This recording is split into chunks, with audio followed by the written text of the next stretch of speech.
छोराछोरी बाबु त्यसको छोराछोरीको माया कस्तो हुन्छ मेरो थाहा हुन्छ।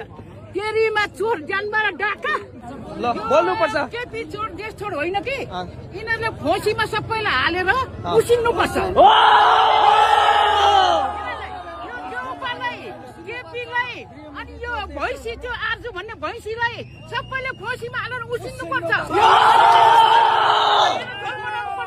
यो डाकाहरू यो ज्यानबाट यो चोरहरू यो हत्याहरू साला डाकाहरू देशले रगत मागेको छ। मेरो सानो मेरो नातिहरूले मेरो ज्यान गुमाएको छ।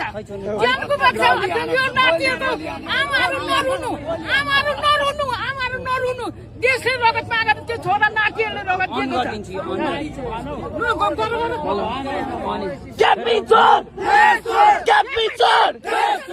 खोसीमा उछिन्नुपर्छ। खोसीमा उछिन्नुपर्छ। यिनीहरूलाई यो भैँसीलाई यो